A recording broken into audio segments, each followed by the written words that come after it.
I'll be brief. What I can say is this is an Android phone. It works. It does everything you need it to do. The average consumer will really enjoy this phone. Now, with that being said, Alcatel and Cricket produced this. They brought this phone to the market. This is the Alcatel snapback phone is what I'm going to call it. The Impulse, not Impulse, the PulseMix, because this phone right here could make a person do an impulse buy. So let's start with the software here. It's pretty much just stock Android. There's nothing going on in here. I installed all the apps that I wanted to use for this phone because there's not a lot of memory on here. There's 16 gigs onboard storage, but you do get an SD card slot. It has 2 gigs of RAM, and that's pretty much it. This is the stock interface here. It's running 7.0, and it's a basic Android phone. That's it. So what makes this phone exciting are these right here, the snapbacks. This is what made me buy this phone. This is the only reason I bought it. Now, first of all, this phone only costs $79 full cost. And if you port your number in, you get it for $29. So I got all of this for under $100. I got both of these for $49, and this was $29. I had a number that I could port, so I ported it in. Because I already have Cricket on my other main line. I actually have 3 Cricket lines now. So this is the reason that I bought it. Now, the average consumer might not buy this phone because of the price of these snapbacks. These are $50 a piece. So at the beginning, when I first bought this, they had these buy one get one free. So it might be still out there like that. I don't know. I'm not really tracking it. But I basically got the battery mod and the speaker mod, which I've tested in another video. I got both of these for $50. That is a killer deal.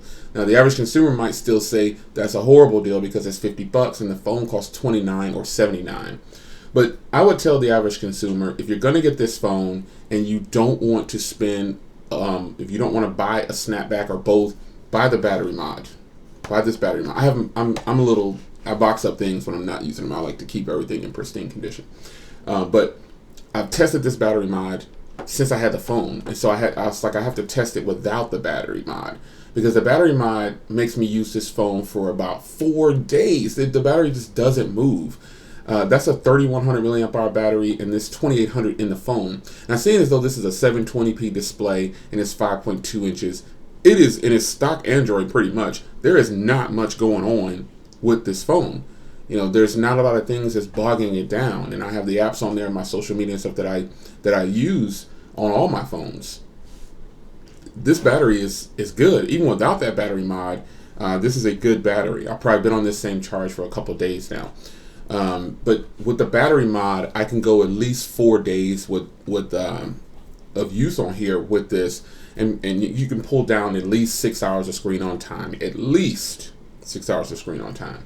So the average consumer should be able to grab about 5 to 7 days of use out of this thing. After the snapbacks, there's nothing exciting about this phone. I'm just being honest. It's a stock Android feel, and that's what you're going to get. You're going to get a stock Android feel, and that's what it is. Now, the worst part of this phone are the cameras. The cameras on this phone suck. In my first initial video, I was like, oh, they're decent. But after you use these for a while, you're going to realize that the front camera is horrible. At least from my point of view. I'm not going to sit up here and tell you it's just horrible. It doesn't meet my requirements if I were going to use this as my only phone. The front camera on here is not good, and the rear camera is pushing it. It's doable. You can do a lot of social media with the rear camera. But when you think about the average consumer, when they buy a phone, they're getting smarter now because they're watching YouTube and getting their, taking their opinions on purchases from YouTube. And so I would tell the average consumer, you're only paying $29 or $79 for this phone. You've pretty much got stock Android. It runs like a champ. It's got Android 7.0. There's phones out there that are releasing that don't have 7.0. So this is definitely a win, especially if you get the battery mod. The speaker mod, I'll be honest, I only used it like once. It's not the best sounding speaker, but it is loud. And I don't have a situation where I would need to use that because I have so many speakers around, and I use a lot of headphones, and so I don't need to blast to the world. But the battery mod though, must buy if you get this phone. Do not buy this phone without the battery mod, especially if you're like, let's just say you didn't get the special, and then you had to pick a mod. Pick the battery mod. So guys, this is probably one of my faster reviews and overviews for a phone. You're getting pretty much stock Android at a really low cost. Performance is actually pretty decent. It's just the front camera is not the best and the rear is pushing it. I would tell a person, buy this phone. If you're a techie, I challenge you to buy this phone. And I'll give you more videos on it later, but I had to throw up a quick review on this phone because it's an intriguing phone with the snapbacks. After that, there's not much going on with the phone. It's just a phone that's going to work. There's no fingerprint reader, which is kind of sucks, but passcode is good. So I'll see you guys in the next video. I will have another video coming up soon on this phone, and stay tuned for more. Take care.